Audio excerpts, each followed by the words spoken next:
Olá, sejam muito bem-vindos a mais um episódio do podcast É Sobre Isso com a bonita Patrícia Sabino e hoje com uma convidada especial de honra, maravilhosa, muita coisa para contar, muita bagagem, mas eu vou deixá-la ela mesma se apresentar. Eleanária Miranda, seja muito bem-vindo ao podcast É Sobre Isso comigo, Patrícia Sabino.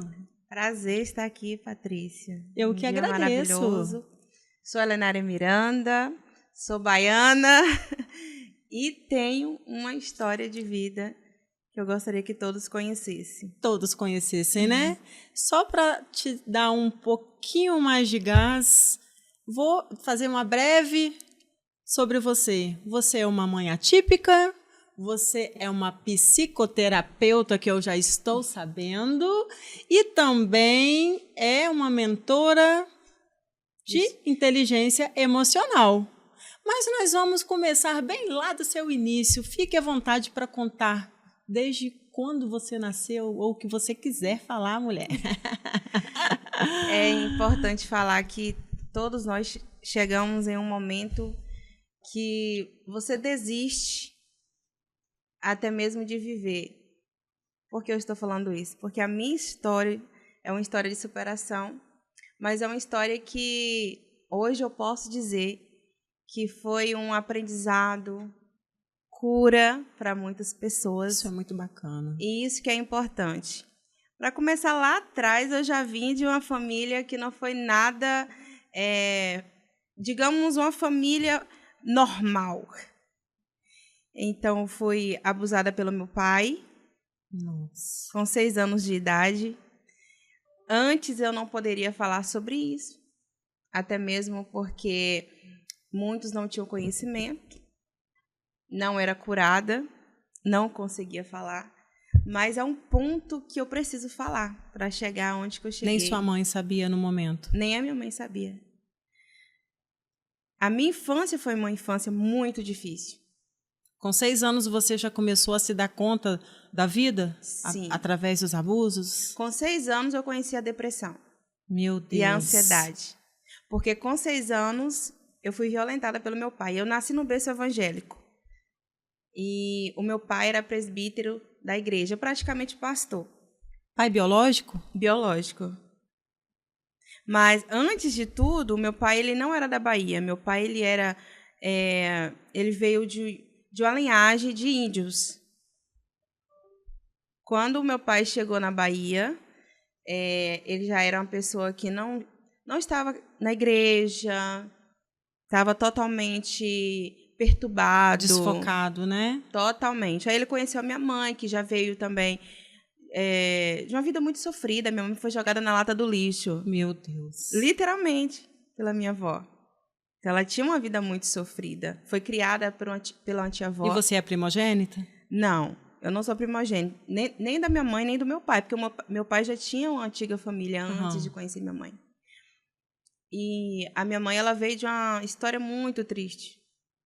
Não tinha essa saúde mental, uma maneira de cuidar dela, de cuidar das pessoas. Então, ela conheceu meu pai, que não ajudou muito. Entendi. Só que aí eles voltaram. Aliás, meu pai voltou para a igreja, né?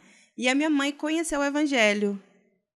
Aí foi aí que minha mãe engravidou e eu nasci. Nasci praticamente morta. Tive o mal de 7 dias que o povo fala, porque com 7 dias realmente eu vim praticamente a óbito. É uma história muito longa, mas para resumir, com 6 anos eu fui violentada pelo meu pai. E é uma história interessante, porque na minha mente de criança eu tinha um desejo de ter uma boneca, aqueles bebezão. Sim. Na época tinha umas bonecas, aqueles bebezão. E aí eu pedi ao meu pai essa boneca. E eu lembro claramente do dia que ele chegou sem a boneca e me violentou da pior forma. E daí começou. Eu conheci a depressão, eu fui uma criança depressiva, ansiosa, e conheci todos os maus. Foi a partir daí. E os abusos não pararam? Foram contínuos? Até os 12 anos de idade. Até os 12 anos de idade. Aí eu sofria bullying na escola porque eu não conseguia me socializar, não conseguia conversar com as pessoas. E a minha casa ninguém sabia porque meu pai, ele me ameaçava. E quais os determinados momentos e dias que ele fazia isso com você? Sempre, a minha mãe, ela sempre saía para trabalhar, lavar roupa, alguma coisa assim. Então, às vezes, ela deixava eu e as minhas irmãs sozinhas, porque depois de mim, minha mãe teve mais 2 filhas também. Então, a gente ficava com meu pai ou com alguma pessoa em casa. A minha mente, ela ainda busca esse tipo de lembrança. Por quê? Porque automaticamente a nossa mente, ela bloqueia. Sim, com certeza. O seu passado triste, alguma frustração, algum trauma, sua mente, ela vai te bloquear para que você se livre dessa dor. Mas a parte do abuso foi a pior parte que aconteceu na minha vida, porque ali foi toda a tragédia que aconteceu. Porque não tinha como ser uma pessoa formada, amada, cuidada, amar as pessoas. Eu não conseguia ter amigos. A única casa que eles deixavam ir era a casa do meu padrinho, que meu padrinho também me molestava. Meu Deus! Isso acontecia com sua irmã também ou apenas com você? Apenas comigo. O seu padrinho também te molestava? Sim. A casa que eu ia... E o seu pai sabia que o seu padrinho te molestava? Não sei. Só que era a única casa que eles me deixavam ir. Era essa casa. E eu lembro disso. Tanto seu pai quanto sua mãe? Tanto meu pai quanto a minha mãe. Só que a minha mãe não sabia do abuso. A minha mãe não sabia.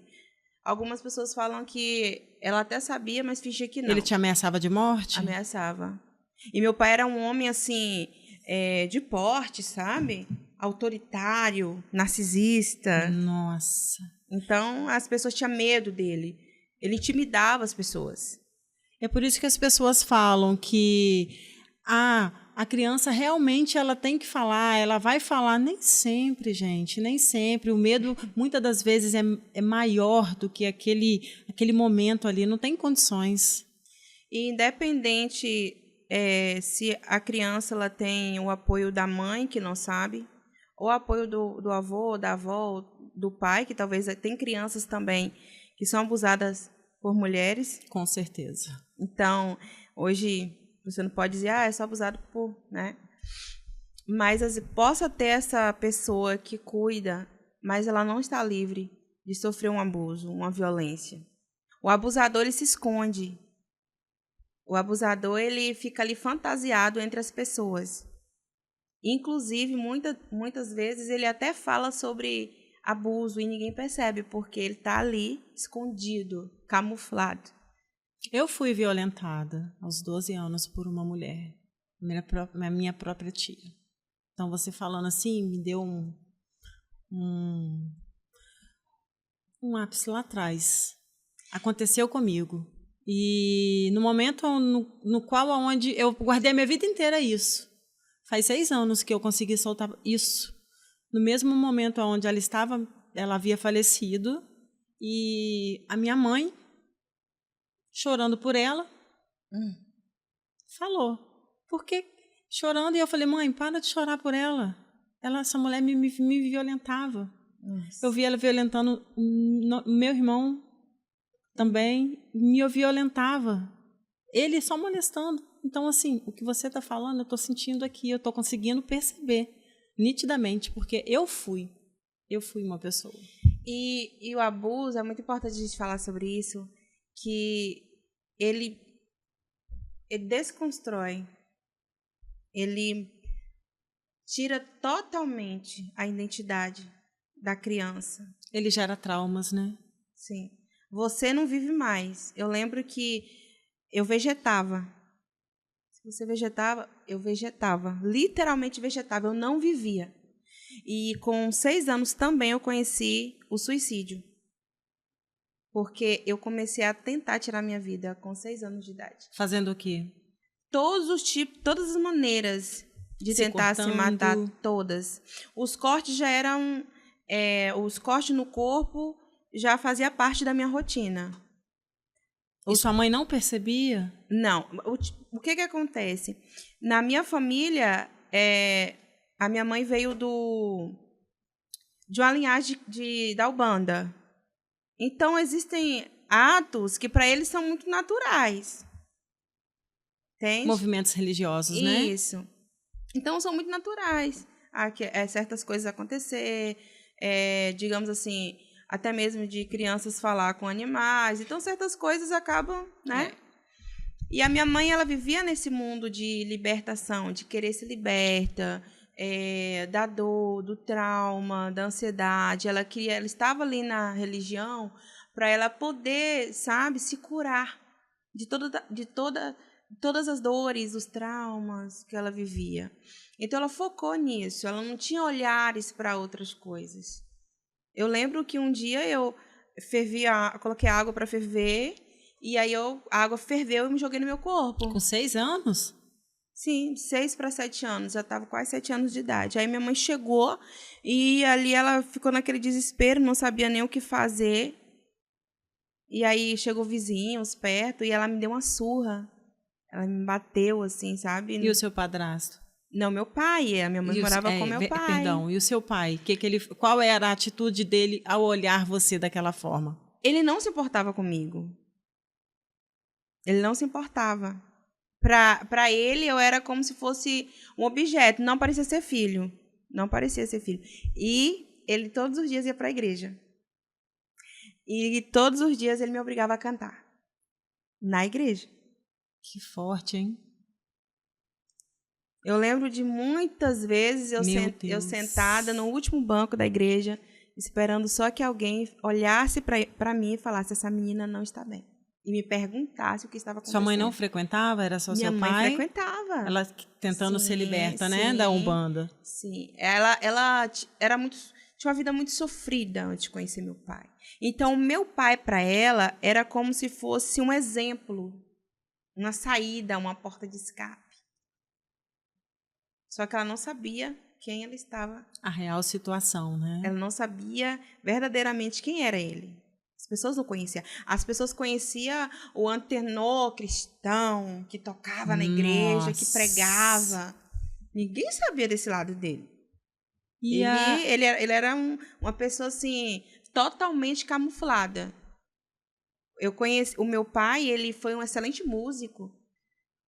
Foi o melhor músico que eu conheci na vida. O violão do meu pai, quando ele tocava, parecia que tocava sozinho. Mas ninguém sabia. Ele era um excelente músico, um excelente pregador. E aí, como que foi? Qual foi a idade que começou as pessoas perceberem, ou que você começou a soltar um pouquinho da sua dor? Até então, demonstrar, né? Até hoje eu ainda não consigo entender como que as pessoas não percebiam. Eu fui alguns dias a ministrar em uma igreja, numa região perto da minha, e eu eu reencontrei meu pastor que me batizou com 13 anos de idade. 13 anos. E lá, ele falou: Lenária, eu fiquei sabendo... Ele não sabia, né, na época. Aí ele falou: fiquei sabendo da sua história. Aí ele falou assim: eu lembro que você era muito calada. Eu lembro que você era caladinha. Que ele ficava ali, tipo, assustada. Eu falei: pois é. E ninguém, sabe, chegava até a mim. E eu tinha medo de falar. Uma criança doente, totalmente doente. Adolescente doente. Eu cresci doente. Depressiva. Síndrome do pânico, eu me cortava, e todas as oportunidades tentava suicídio, só que nenhuma dava certo. De todas as maneiras, tomar remédio, tomar até veneno, de tentar ir para a pista para se jogar, de colocar corda, e ninguém, não era como se eu estivesse protegida assim, no mundo espiritual, que ninguém percebia do que estava acontecendo comigo. Mas, na verdade, quem estava te protegendo era o Senhor. Era, né? o Senhor. E eu não sabia da linhagem do meu pai. Eu era criança, não sabia da história dele, nem da história da minha mãe. Lá na frente, muitos anos depois, que a minha avó foi contar que meu pai não me queria. Meu pai, quando a minha mãe engravidou, meu pai ele não estava indo, não tinha voltado. para a igreja, nem nada. Meu pai tinha me oferecido a guias. Então, a história é longa. E ela foi falando que, a partir disso, criou várias situações. E aí, o que acontece? Meu pai criou um ódio dentro dele em relação a mim. E aí, ele me maltratava, ele me batia muito. Batia mesmo, de tudo. De vara. Além de molestar, ele me batia. Ele ainda te batia. Muito, muito. Ele batia em mim, batia nas minhas irmãs. Ele batia na gente por qualquer coisa. Ele tinha uma... não sei se alguém vai saber o que é, mas acho que fala palmatória. Palmatória. E aí era aquela madeira, né? Aquele pedaço de madeira que batia na mão, né? E aí ele batia na gente, né? A mão ficava dessa altura, assim. Meu Deus. E ele batia, ele espancava mesmo, assim. E a minha mãe ficava assim, minha mãe não tinha aquela reação. E quem foi a primeira pessoa que percebeu e que começou a te retirar desse sufoco, dessa tragédia? Na realidade, eu me retirei. Isso só acabou quando meu pai morreu. Com quantos anos você tinha? 15 anos. Você esperou seu pai falecer para contar? Sim. Na realidade, antes dele falecer, ele tinha tanta raiva de mim, ele me maltratava, ele me deixava com fome assim, como onde estava sua mãe? Minha mãe adoeceu, e aí eu lembro que teve um dia que ele me deixou dormir do lado de fora. A gente tinha uma casinha bem, bem simplesinha. E ele me deixou dormir do lado de fora da casa, com fome. Algo inexplicável. Era a raiva que ele tinha. Ele tinha uma raiva muito grande de mim. E eu ficava assustada, né, com ele. Assim, tinha medo mesmo, assustava. Ele me intimidava, ele me intimidava muito. E eu fazia coisas terríveis. Que quando eu entendi o que estava acontecendo, isso já lá com 24 anos de idade, fui entender. Eu era tão inocente na época que meu pai me violentou que eu achei que todos os pais faziam aquilo com as crianças.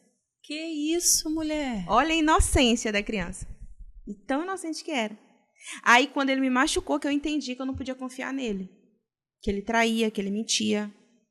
Que ele era violento. Com 15 anos, ele faleceu, começou uma nova história. Sim. E aí você falou para todo mundo? Não. Na realidade, antes do meu pai falecer, é uma história bem longa. Isso aqui fala muito sobre espiritual. Eu também sou mentora espiritual. Sim. Talvez algumas pessoas não vão nem compreender. Mas, antes do meu pai falecer, ele teve a oportunidade de me pedir perdão. Né? No leito do hospital? Sim. E foi uma experiência que eu nunca tive, assim, com Deus. Foi a primeira experiência que eu tive muito forte com Deus. Eu lembro que quando avisaram que seu pai está mal na UTI em São Mateus, que ele estava em São Mateus. E aí eu lembro claramente, eu estava sentada, aliás, antes de dar a notícia para nós, que tinha que ir alguém na nossa casa, que a gente morava no vilarejo de Argolo. E aí eu lembro claramente, como se ele estivesse ali, comigo. E ele me pedia perdão, e ele chorava muito, muito, muito. Foi uma experiência espiritual muito forte. E aí, com 1 hora depois, meu irmão chegou de São Mateus. Aí meu irmão falou, o pai faleceu. Eu falei, eu sei. Aí ele falou, como que você sabe? Eu falei, sei, porque o senhor permitiu que ele viesse me pedir perdão. Como assim, Helenária? Ninguém sabia do que estava acontecendo. Eu não falei nada, ninguém sabia. Que meu pai me violentava, ninguém sabia. Ninguém. E muitas das pessoas não te julgaram, não? Falar, por ele não estar mais nesse plano espiritual, né? Sim. Falar, você está mentindo, alguma coisa do tipo, sim, você está inventando, isso é coisa da sua cabeça, porque agora que ele faleceu, que você está contando uma história, está iludindo, está... Sim. Aconteceu isso? Foi a parte pior ainda, posso-se dizer. Que se eu não tivesse procurado a cura, eu teria tirado minha vida mesmo, porque aí foi pior ainda. Quando aconteceu essa situação, que o meu pai ia falecer, em São Mateus e tal, a minha mãe tinha meu pai como exemplo. A minha mãe conhecia, assim, digamos assim, é o cara que vai me tirar dessa zona de sofrimento. Minha mãe viu meu pai como uma solução, assim, um homem de Deus. Então, minha mãe sofreu quando ele, né, veio a falecer, mas eu não falei nada para ninguém ainda, nada. Fui no velório do meu pai, chegando lá, eu vi ele ali no caixão, era como se Ai, acabou tudo, né? É. Como se, nossa, tirasse um saco de pedras de cima de mim. Mas ninguém sabia. Eu vi minha mãe chorando e lógico que eu não ia falar com minha mãe isso. Só que aí, com 17 anos, eu fiquei em São Mateus com 15, com 17 eu voltei, conheci uma pessoa. Quando meu pai veio a falecer, eu saí da igreja. Eu falei, agora é o ponto inicial. Vou sair. Porque tudo que eu aprendi na igreja foi errado. Eles me ensinaram um Jesus que batia, um Jesus que machucava, um Jesus que traía. Uma vida de mentira que eu vivi. Então, eu vou sair. Ele me prendia. Aí, quando eu saí, eu fui pra balada, conheci várias pessoas, sabe? Passei por vários tipos de religião também. Eu queria extravasar. Aproveitar, né? Conhecer o mundo. Sim. E aí eu permitia, assim, ser usada. Meu corpo, o meu corpo já servia como, assim, satisfação. Não me importava com quem que estava. Eu estava doente. Eu só tinha na minha mente que uma hora a morte chegaria. E era tudo que eu queria, era morrer. Quanto tempo durou esse período? Então, dos 15 anos eu saí, com 17 anos eu... Esse período, assim, que você entrou nesse mundo, nesse mundão, como se diz. Eu acredito que deve ter durado uns 6 anos. Mas com 17 anos eu contei a verdade para minha mãe. Eu conheci uma pessoa e eu não queria casar com essa pessoa.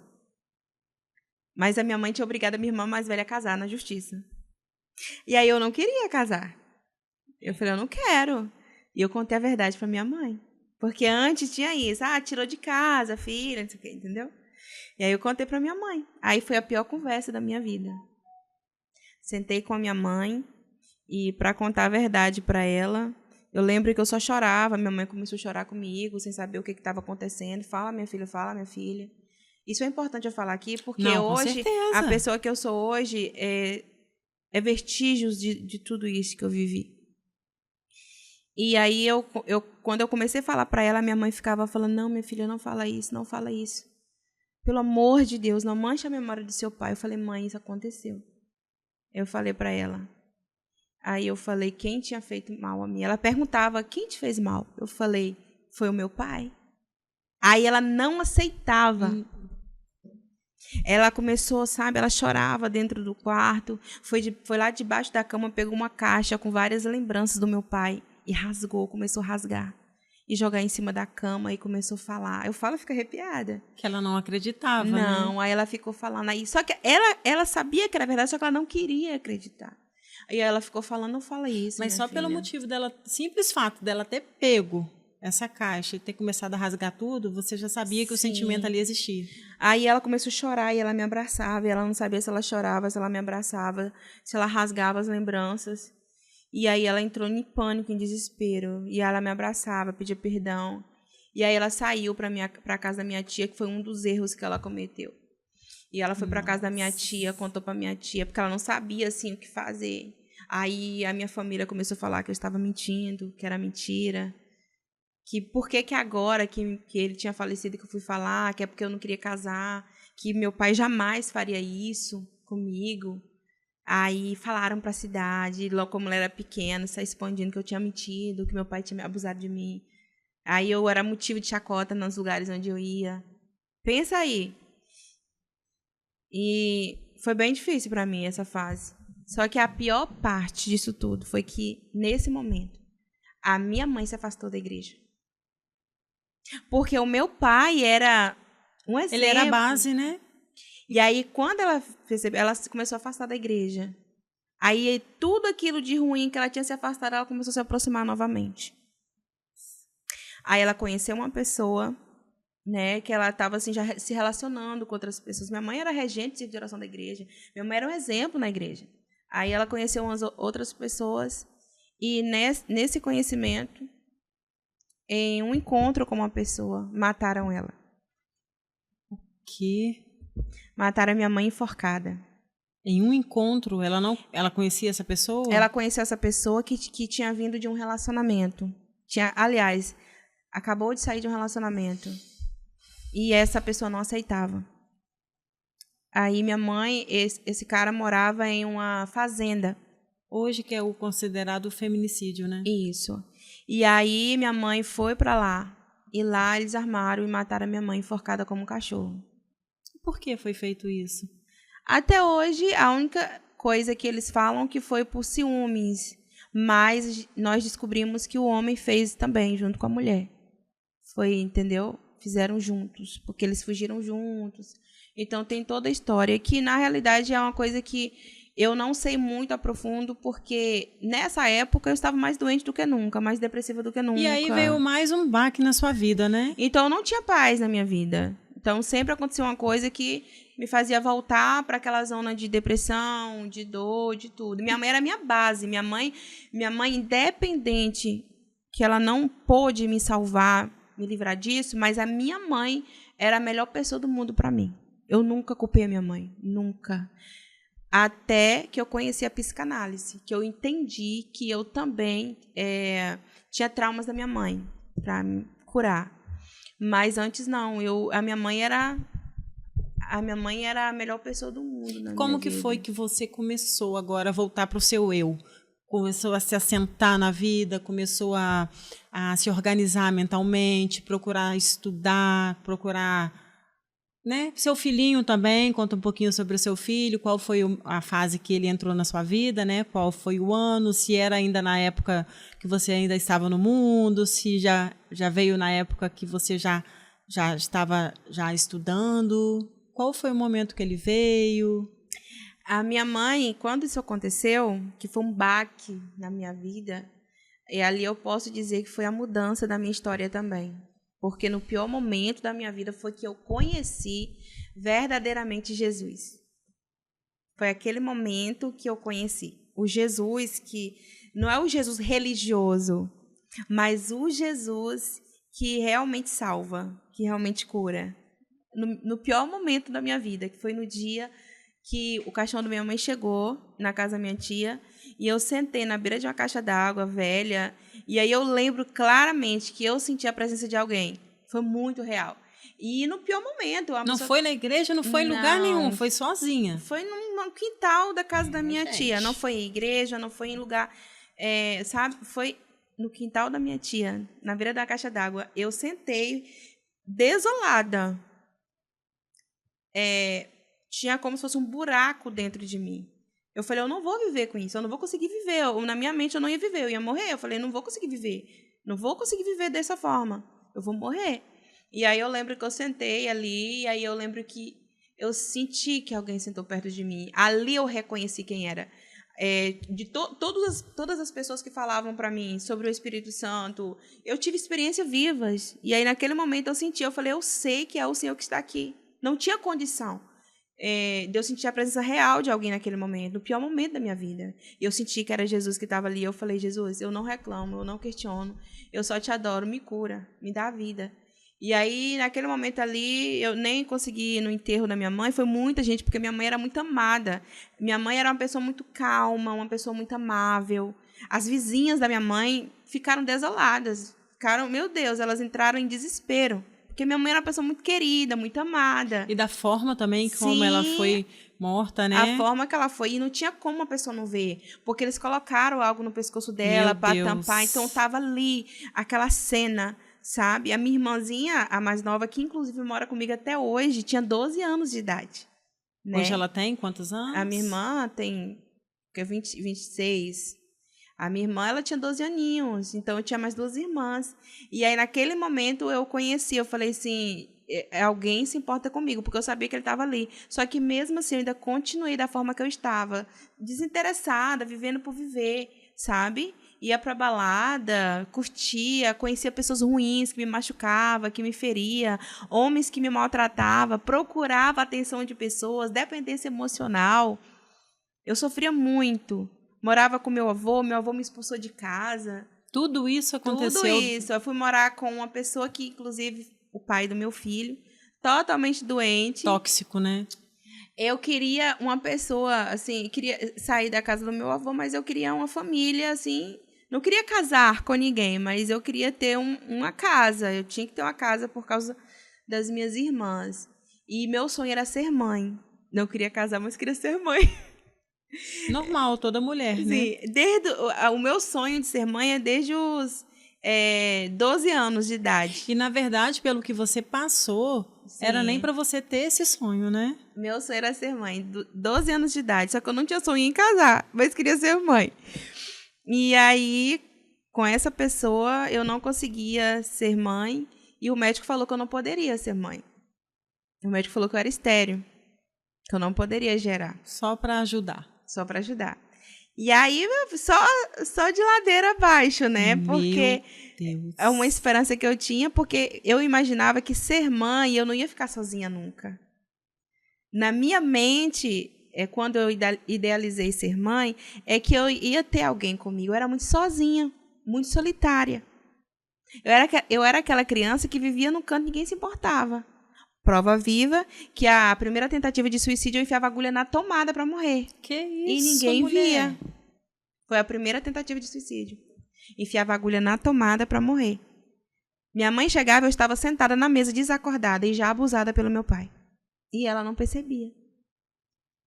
Eu era muito sozinha. Então, sua mãe não te dava banho no início? Não via que você algo de estranho tinha em você, não? Sim. Minha mãe me dava banho, só que eu lembro, assim, bem novinha, com os 8, 7 anos, que eu tomava banho já sozinha, né? E eu lembro de coisas horrorosas que meu pai fazia, como, por exemplo, eu lembro que uma vez, dois pastores foram nos visitar na minha casa. E eles estavam, tinham uma comida lá, eles estavam sentados na mesa mais próxima, e o meu pai pedia para mim levantar a roupa ali. O quê? E as pessoas não viam. Era coisas que ele fazia ali, absurdas, coisas absurdas, doentes mesmo. Mas que me traumatizou. Porque ele me usava, sabe? Como esse objeto, sabe? Então, depois que minha mãe faleceu, que eu fui morar com o pai do meu filho, que também era, sabe? Não tinha esse equilíbrio emocional. Um dia eu falei, eu preciso sair dessa zona de sofrimento. E como eu conhecia Jesus, mas eu não queria Jesus, porque eu tinha medo. Eu tinha medo de que esse Jesus que eu conheci não fosse real e que fosse algo da minha cabeça.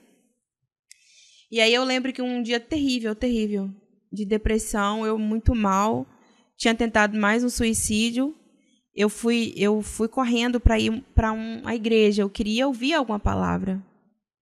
Normalmente nós buscamos o refúgio na igreja. Quando a pessoa entra no estágio de suicídio, que ela não quer morrer, ela quer acabar com a dor. Ela não consegue mais se livrar de querer se matar. Porque está ali na mente dela martelando. Ela quer tentar não se matar. É o que muitas pessoas não sabem. Que quando as pessoas falam assim, chega naquele momento de se matar, não é que ele quer, ele não conseguiu, ele perdeu. Quer atenção, né? Ele perdeu tá mostrando, guerra. olha, eu tô aqui, eu preciso de ajuda, Sim. esse é o meu momento. Ele perdeu a guerra, mas muito tempo ele lutou para não se matar. Deus. Quando a pessoa está depressiva, ele tenta não se matar. Tem pessoas que pensam, ele quer se matar, ele não quer se matar, ele quer acabar com a dor, ele quer acabar com o sofrimento.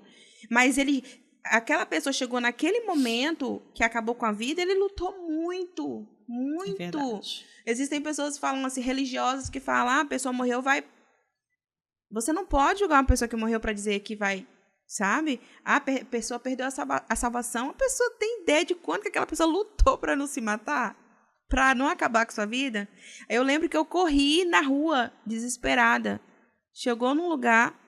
Eu vi um culto em uma igreja e alguém estava cantando um louvor. E eu lembro claramente do louvor, que foi aquele louvor, bem distante eu te vi, parada à beira do caminho. E eu ouvi aquele louvor, era como se fosse para mim, que aquela pessoa estava cantando para mim. E eu joelhei no meio da rua. E aí eu falei, Deus, muda a minha história, muda a minha vida. Eu falei, Deus, me dá um novo coração. Se o Senhor existe, muda a minha história. E aí eu lembro que eu saí, eu não fui para a igreja não, voltei para casa, estava passando um vídeo em uma igreja na internet, e eu assisti ali, eu falei, Jesus, eu não vou dizer que eu te aceito, eu vou dizer, me aceita, por favor. Eu falei, me aceita. Então, até o momento, você não tinha uma igreja específica, Não. uma denominação, Não. né? Você só queria Deus na sua vida. Não, isso. Eu só queria Deus na minha vida. A minha história com Cristo não começou dentro de 4 paredes de igrejas.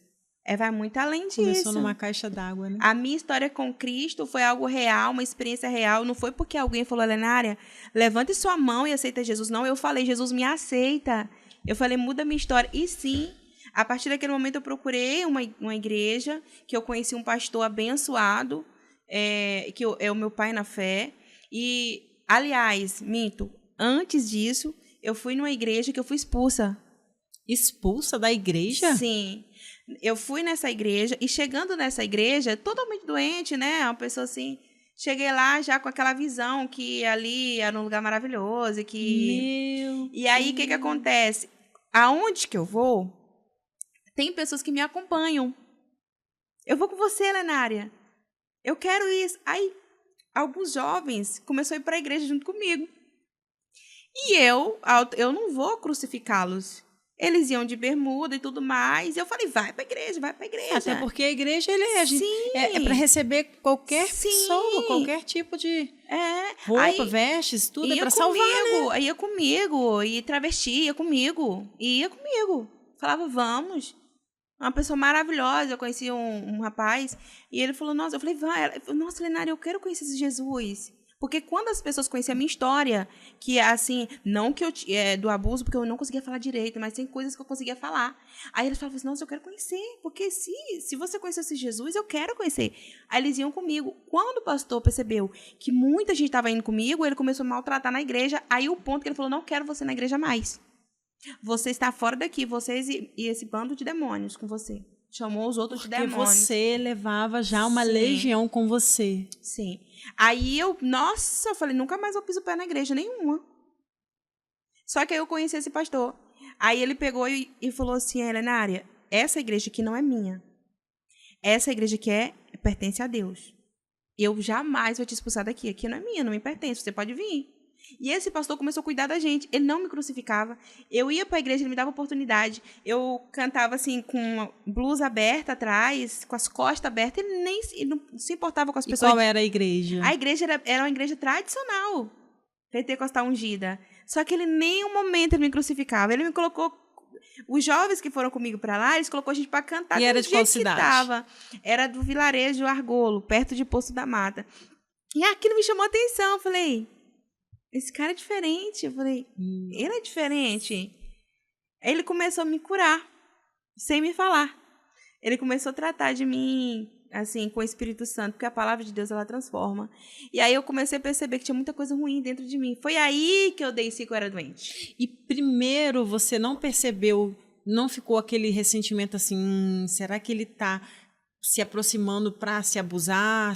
Você pensou isso? Eu não confiava em ninguém. Então, porque, né, pelo histórico que você tinha, um pastor novamente chegando em você, você poderia pensar, nossa, será que isso vai acontecer a mesma coisa que meu pai fez? Sim. Esse passado, ele me perseguia.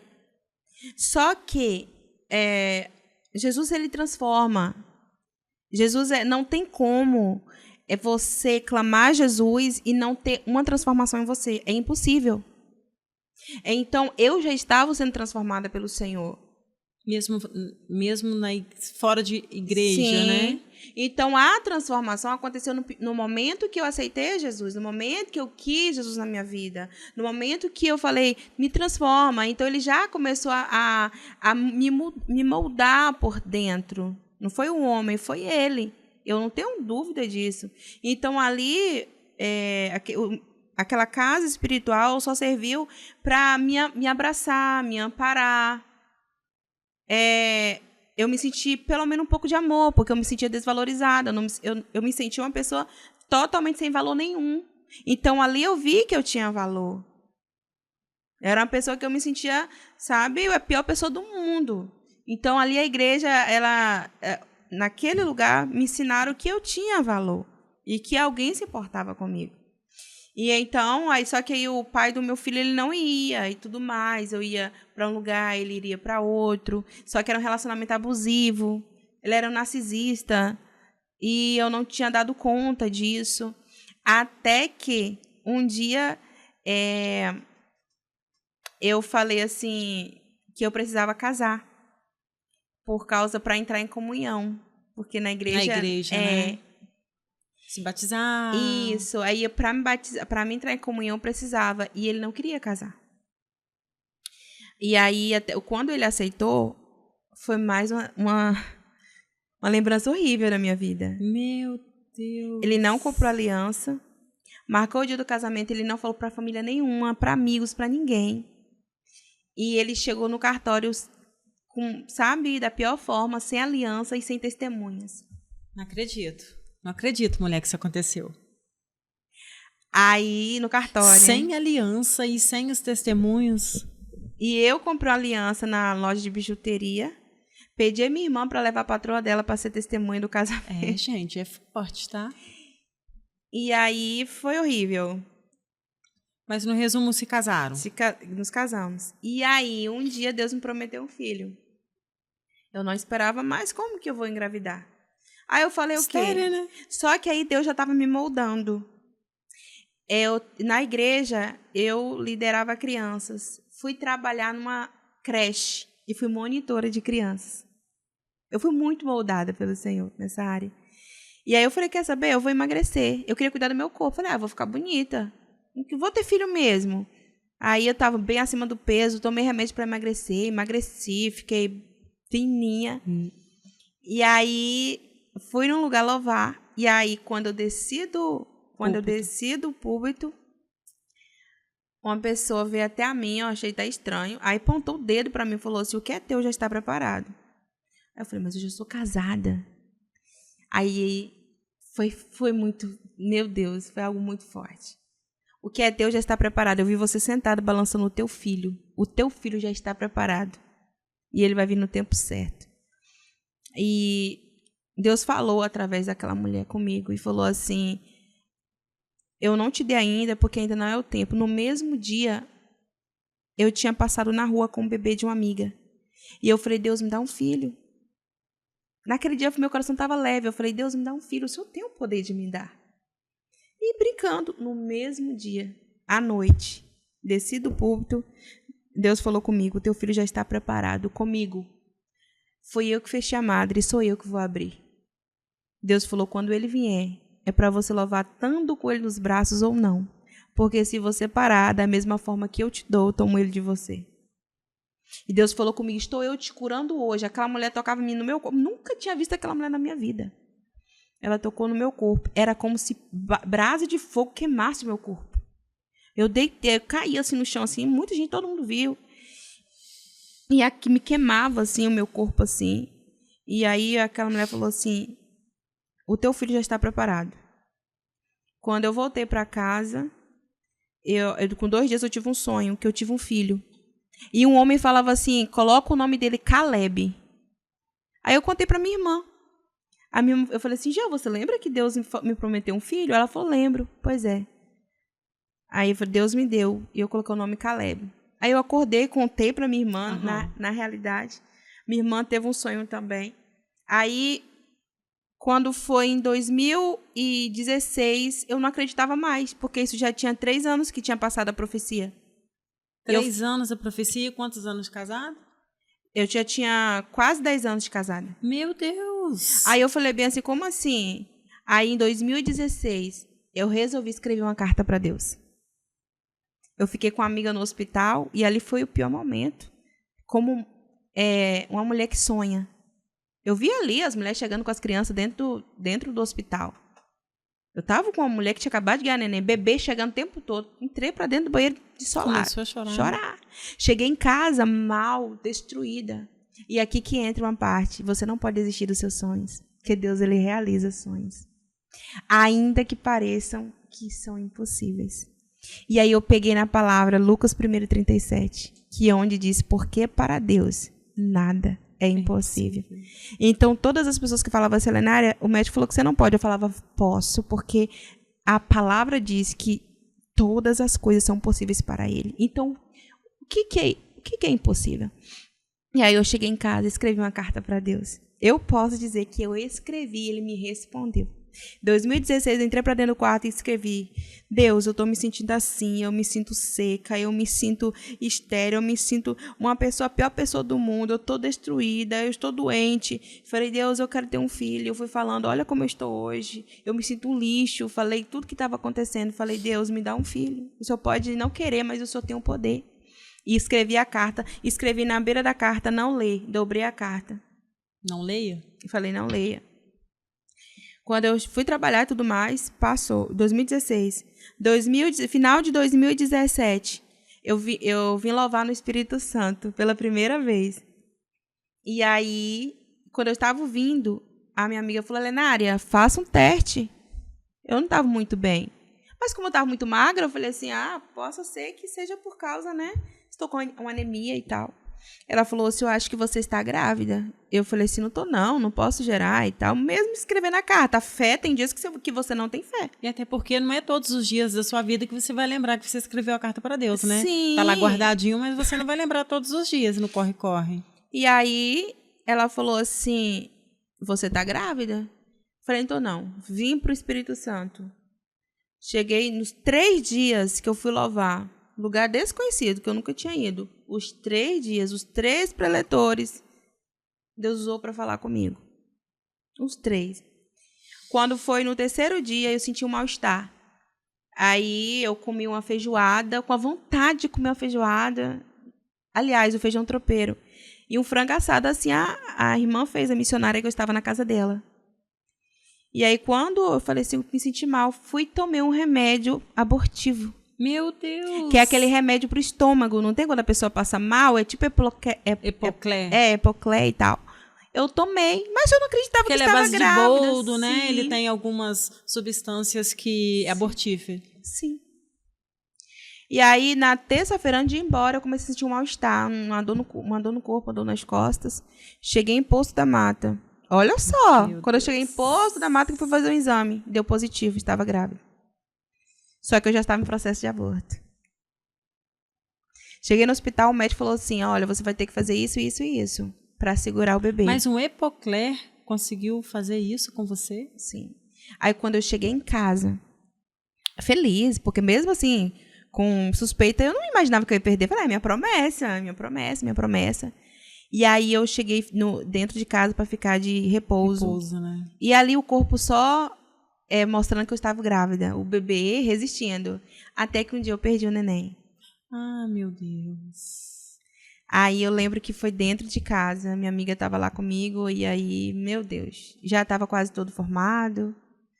E ali foi... Você perdeu ele em casa? Em casa. Ele desceu em casa? Em casa. E ali, pensa aí, uma pessoa que viveu toda essa trajetória, o sonho de ser mãe. Meu Deus, que desespero. Meu sonho estava ali, na minha mão. E aí, só que o que acontece nesse momento, eu já tinha minha fé firmada em Deus. Eu já não era aquela Lenária que não acreditava em Deus. Eu não era aquela Lenária que era baseada nas dores. Eu não era aquela Lenária que não tinha esperança. Porque a minha esperança era Jesus. Você já era firme na rocha. Firme na rocha. E aí eu entrei para dentro do quarto. Aliás, nós fomos para o hospital, o médico falou: seu útero está limpo. É como se você nunca tivesse engravidado. Meu coração doeu ali. Ele falando. Aí quando eu saí do hospital, eu falei: Deus, a próxima vez que eu entrar dentro de um hospital e que eu sair, eu vou sair com meu filho nos braços. Cheguei dentro de casa, não falei com ninguém, entrei para dentro do quarto, só chorava só com Deus. Aí quando o pai do meu filho chegou, eu falei: isso foi... dia 5 de novembro de 2017. 5 de novembro de 2017. Aí ele chegou, eu peguei e falei para ele o que tinha acontecido. Aí eu falei assim: olha, o seu aniversário é dia 13 de fevereiro. O seu presente vai ser o nosso filho, porque Deus vai dar. E ele queria um filho? Queria. Ele não tinha sonho de ser pai, mas quando eu sonhei que ele eu engravidei, com você? Ele já abraçou aquilo ali, porque nós perdemos um filho. Foi um filho que nós perdemos. Então, não teve como não amar aquela criança que não veio, o nosso anjo. Então, foi um filho, nós tivemos o luto do nosso filho. E aí, eu lembro que eu falei... E já dava para ver o sexo? Não. Do que perdeu? Ainda não. Aí, eu lembro que eu profetizei, eu falei... no dia 13 de fevereiro. Olha que fé. Isso foi dia 5 de novembro. Eu falei, dia 13 de fevereiro, o seu presente vai ser o nosso filho, porque Deus vai nos dar. E aí, quando foi janeiro, isso foi em dezembro. Em novembro, eu estava me sentindo muito mal. Por causa das dores, porque uma pessoa depois que perde neném, ela sente dores, ela até 2, 3 meses, o corpo vai recuperando, porque era um parto, né? E aí, quando foi em dezembro, eu sentindo muito mal, eu falei, meu Deus, e o médico falou assim, olha, Lenária, você vai ter que superar isso e você vai ter que suportar, porque o seu corpo está voltando ao normal ainda. Quando foi no dia 10 de janeiro, eu procurei o médico falou assim, Lenária, eu vou passar um ultrassom, porque eu acredito que você está com cisto no útero. E essa dor que você está sentindo não é de rim, foi falando. E só que Deus já tinha mostrado para minha irmã e já tinha mostrado para mim também. E aí, só que a gente não queria acreditar, e coloca ilusões na nossa cabeça, né? Uma frustração tinha acabado de acontecer. Aí, quando foi dia 29 de janeiro, eu fui fazer a ultrassom que o médico pediu. Aí a mulher falou assim para mim, você vai fazer ultrassom obstétrica? Eu falei, não. Eu falei, moça, eu tive um aborto, e contei para ela toda a história. Aí, não sabia que Deus estava trabalhando sobre isso. Aí, entrei dentro da sala. Aí, o doutor falou bem assim, você está grávida de quantas semanas? Eu falei, doutor, não estou grávida. Aí, contei a história. Tudo de novo. Você tinha que contar tudo de novo, sempre a mesma coisa. Tudo de novo. Aí, ele falou bem assim, ele teve mais fé do que eu. Falou assim, deita aí. Quando a pessoa vai fazer uma ultrassom obstétrica com 2 meses, digamos assim, ou poucas semanas de gravidez, não é uma ultrassom por cima da barriga, é uma ultravaginal. Isso aí, eu ia falar isso aí. Mas ele foi por cima da minha barriga. Sério? Não creio. Aí ele falou bem assim, deita aí. Aí quando ele pegou o aparelho e passou na minha barriga, aí ele falou assim, tá grávida sim. Ele falou dessa forma, você está grávida. Naquele momento foi como se a luz daquela sala acendesse todas as luzes. Aí ele falou assim comigo assim, aí você vai lá, se prepara que nós vamos ver como que está o bebê. Aí ele fez a ultrassom, eu já ouvi o coração do meu filho batendo. E aí ele falou assim, não se preocupe, mãezinha, porque eu sou tio de um bebê pós-aborto. O seu filho está bem. Aí eu já estava com 6 semanas e pouco. Já ouvi o coração do meu filho. Hoje eles falam que é o bebê arco-íris, né? Isso. E aí, mas para mim foi meu sonho ali. Eu estava vivendo o sonho de Deus na minha vida. Aí eu saí de lá com a ultrassom na mão. É tanto que no outro dia eu fiz um exame para saber que... Eu falei, não, eu vou fazer um exame de sangue. Porque eu fazia Você vários não acreditava, né? Eu fazia vários exames e dava negativo. Vários. Todo mês eu fazia exame. Mesmo que sabia que eu não ia engravidar. Aí eu fiz, deu positivo. E aí eu falei assim... Aí que foi aquela luta, né? Com medo de perder e tal. E aí aonde que eu passava, as pessoas falavam, é Caleb, Lenária. É a tua promessa. Porque todo mundo já sabia da sua história, Todo mundo já sabia. Aí falava, é Caleb. Aí quando eu fui fazer a ultrassom, o pai falava assim, é uma menina. Eu falei, não, menino. Eu falei, vai ser um menino. Aí eu tinha medo dele rejeitar. Porque o sonho dele era ter menina.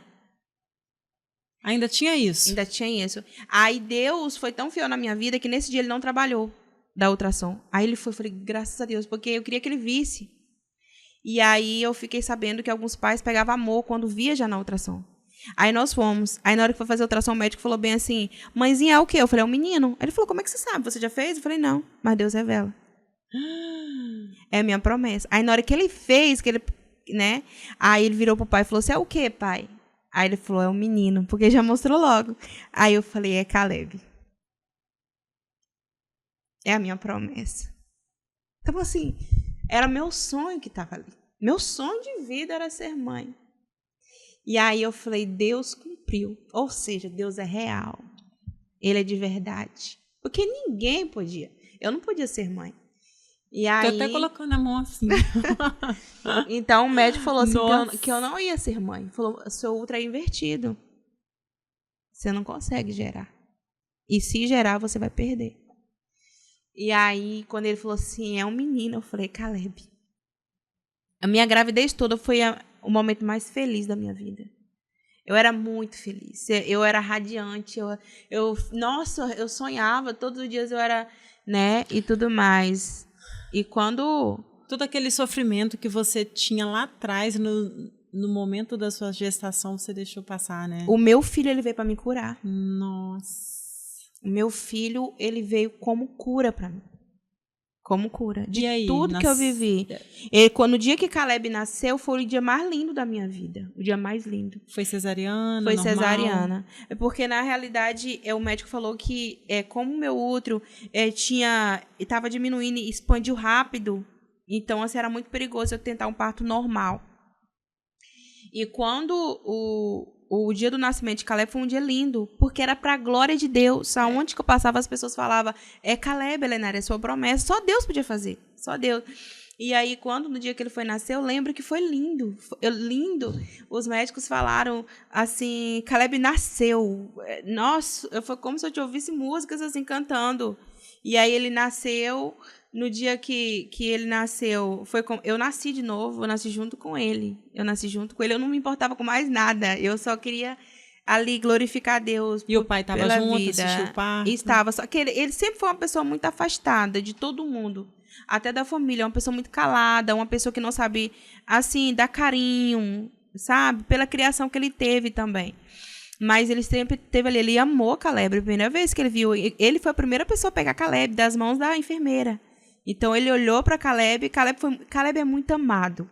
Meu filho, ele é muito querido por todos. Hoje ele está com quantos anos? 6 anos. O desafio nosso foi quando nós descobrimos que ele tem autismo. E aí, o preconceito não adianta. Você enfrenta em todos os lugares. Quando foi que você descobriu? Tem 2 anos que nós descobrimos. Com 2 anos? Com 4 anos, então? Quando ele tinha 4 anos? Sim. O que acontece? Meu filho, ele quase morreu em 2023. Né? Meu filho, ele teve pneumonia necrosante e derrame pleural. Meu Deus! Ele ficou internado no hospital infantil 23 dias. E ele fez 3 cirurgias no pulmão. Com quantos anos? De 3 para 4 anos. Isso. Aí ele teve pneumonia necrosante e ele ficou à beira da morte. Ele fez 3 cirurgias no pulmão. E essa pneumonia, ela era aparente, assim? Você percebia? Não. Qual é o sintoma que você fez, que te fez levar... O meu filho, ele fez tratamento ao hospital. Com 1 ano de idade, nós descobrimos que ele tinha imunidade baixa. Meu filho é um milagre. O Caleb é literalmente um milagre. Então, ele veio fazendo vários exames e o médico não descobria. Era infecções. Até que um dia ele pegou essa pneumonia. Só que a pneumonia necrosante. O que é essa pneumonia? A criança começa a apodrecer por dentro. Ele deu água no pulmão. E aquela água virou uma gelatina. Começa a apodrecer por dentro? Por dentro. É porque aquela água virou uma gelatina. E a infecção gruda ali. Aí ele estava começando a apodrecer por dentro. Aí o pulmão direito apagou. E o pulmão esquerdo já estava apagando também. Meu filho sofreu muito. Eu tenho vídeos e fotos de todo o sofrimento, toda a trajetória nossa. Aí, quando o Caleb entrou no hospital, a minha cidade, as cidades vizinhas que eu já evangelizava, que eu louvava, entrou em processo de oração, até fora do país, porque ele era conhecido. O meu filho, ele toca bateria, ele tem o dom da bateria e ele é inteligente para música. A gente não sabia que também isso é do autismo. E aí ele ficou conhecido como Caleb baterista, filho de cantora de Elenária Miranda. E aí todo mundo virou uma corrente de oração, de ajuda. Teve pedido de ajuda nos status das redes sociais, Facebook, inclusive, vaquinha. Quando eu te conheci, foi numa campanha de uma igreja, né? Sim. Conheci essa mulher, gente, na campanha de uma igreja. Olha onde ela se encontra. Fez vaquinha na rede social. Na rede social, né? Em tudo. E aí o meu filho meteu ponto que chegou um ponto que a médica falou para mim, mãe, chegou a cirurgiã e a médica, pneumologista que estava acompanhando ele, chegou, ajoelhou nos meus pés e falou, mãe, já fizemos de tudo. Não tem mais nada que nós podemos fazer mais. Não conseguimos tirar a infecção. Não descobri, tinha uma dor que não passava, ele gritava. Emagreceu muito? Ele estava magro, mas inchado. Dava morfina para ele. E a morfina não estava combatendo a dor mais. Meu Deus. Eu via meu filho sofrer muito. Ele gritava quando ia fazer os raio-x. Porque ele estava todo inchado e o pulmão dele estava parando. E eles tentaram fazer 2 cirurgias, não conseguiu arrancar a infecção. Aí, por último, o médico falou comigo. A médica já olhou e falou, mãezinha, eu tô com termo aqui. eu tinha que assinar o termo de morte do meu filho. Ele falou assim, olha, nós não garantimos que seu filho volte dessa cirurgia. Nós vamos fazer de tudo, mas nós não garantimos. A gente pode salvar ele, mas ele pode vir a óbito na cirurgia. A gente só está esperando abrir a UTI. Nós só estamos esperando o banco de sangue para a gente poder dar início à cirurgia. E aí fomos. Só que nesse dia eu falei com Deus. Eu falei, um ponto muito importante que eu não disse, porque a minha vida é em volta de Jesus. Não é porque eu sofri tudo que eu sofri que hoje eu sou uma pessoa que eu não acredito. Eu acredito em Jesus, não é por causa da igreja, que isso fique bem claro. Não é denominação. Não é denominação, não é religião. Não foi religião que me curou, não foi. É importante, porque foi na casa do Senhor que eu fui curada também. Mas antes de meu filho entrar no hospital, eu fui ministrar aqui em Vila Velha, na igreja. Aqui em Vila Velha. E aí, chegando lá, louvei. Quando eu saí, e tem até uma missionária, acho que é Mara, ela está no meu Instagram. E aí, Deus usou essa mulher. Ela nunca tinha me visto. E ela falou assim para mim, assim, Deus te trouxe aqui hoje, porque na tua casa ia ter luto. Meu filho estava bem em casa. Na tua casa ia ter luto, mas Deus te trouxe aqui para dar livramento de morte para o teu filho. Eu vi o teu filho deitado numa maca com o peito aberto. E isso foi final de julho. Eu vi o teu filho com o peito aberto em cima de uma maca. Aí ela falou bem assim, mas Deus está dando livramento, na tua casa ia ter luto, não vai ter mais. Quando foi dia 7 de agosto, meu filho foi internado em estado grave. Dia 7 de agosto. E ela ficou sabendo? Ficou. Depois, quando meu filho entrou dentro do hospital, meu filho estava na sala laranja, eu falei, Deus já tinha falado. Na sala laranja, eu falei, se o Senhor falou, meu filho não vai morrer. E os médicos sempre falando. Meu filho sofreu muito, muito. Era o testemunho dele de vida. E aí eu falei, Senhor, meu filho é o testemunho. O Senhor me deu ele. Aí quando a médica veio falando do termo de óbito, eu falei assim, Deus, o Senhor pode tirar o meu filho, porque o Senhor é Deus. O Senhor tem um domínio, o Senhor tem um poder. Eu já tinha perdido minha mãe daquela forma, que é a mulher da minha vida. Perdi um amigo meu que eu mais amava. A minha vida foi sempre assim, perdendo pessoas que eu mais amava. Só de ladeira abaixo, né? Só de ladeira abaixo. O termo popular. Perdi o meu primeiro filho daquela forma. Primeira frustração. Aí eu falei com Deus, o Senhor pode até tirar o meu filho, mas eu não vou deixar de servir. Eu falei, o Senhor pode tirar meu filho, mas o Senhor sabe que dos seus pés eu não saio. Então o Senhor salva o meu filho. E ele seja para a tua glória. O Senhor pode usar ele. Aí eu fiz como Davi. Eu falei, Deus, se o Senhor salvar o Caleb, ele vai te glorificar. Mas se o Caleb vier a óbito, como que ele vai te louvar? Se ele não vai existir mais. Começou a indagar a Deus, né? Aí eu comecei a cantar no hospital. Eu sentei e comecei a cantar. Ele gritava de dor e eu cantando. Eu cantando ali, segurava na mão dele, cantava e comecei a cantar. Aí eu tirei ele de dentro do bercinho e fui tirar fotos. Eu falei, vai ser as últimas fotos que eu vou tirar com meu filho. Eu queria ter lembranças. Eu tenho ainda essas fotos. Aí eu tirei foto, eu só não podia falar com ele. Como que eu ia falar com ele? Filho, você vai morrer. Aí eu tirei as fotos, gravei, brinquei com ele, segurei o choro, brinquei, eu queria ter aquela lembrança com ele. Eu falei, porque amanhã ele pode não estar aqui. E você podia fazer isso? A enfermeira deixou? Podia. Eu estava nos aparelhos, mas eu peguei ele com os aparelhos e coloquei ele no sofazinho assim comigo, respirando no aparelho e comecei a tirar foto com ele. Ele ria para mim.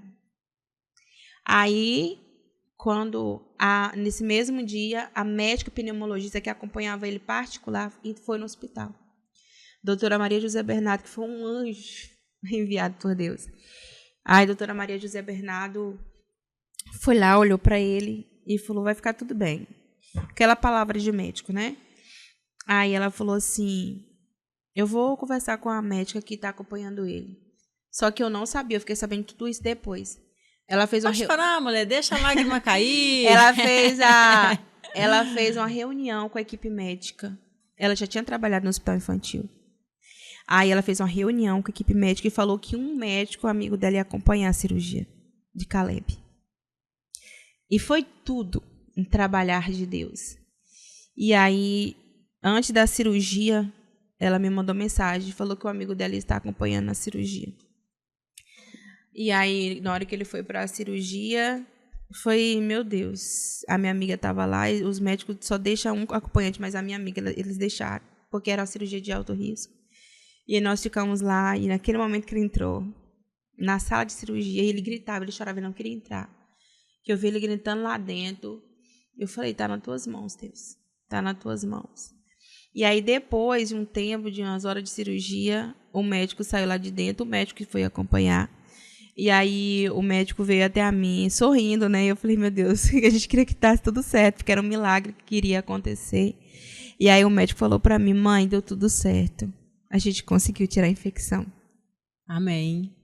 Aí, ele falou assim, e o seu filho não vai precisar de banco de sangue e nem de UTI. Aí eu falei, Deus. Aí ele falou assim, olha, nós íamos fazer uma cirurgia por aqui. Mas no momento, o médico falou, vamos fazer uma cirurgia laser nesse menino. Vamos tentar arrancar a laser, puxar essa infecção. E aí deu certo. Aí eu falei, glória a Deus. E ele tá aí hoje, né? Pela aí honra meu e glória. filho saiu de lá, nem estava andando, porque ele estava muito fraco. Ele magrinho, ele não andava mais, assim. E aí eles foram recuperando ele para ele poder voltar a conseguir a ter uma força para andar. E nós saímos do hospital para a glória de Deus.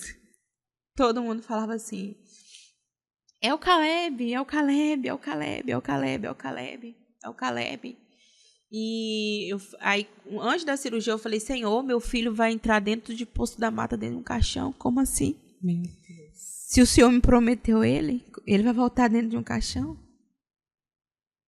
Porque era isso que falavam pra gente, né? E eu falei, como assim? Mas Deus, ele faz a obra completa, ele não faz pela metade. E foi Deus que salvou o meu filho. E ele voltou, fizemos o culto de gratidão, ele já tocando bateria no culto de gratidão, para a glória de Deus. E salvou a vida do meu filho.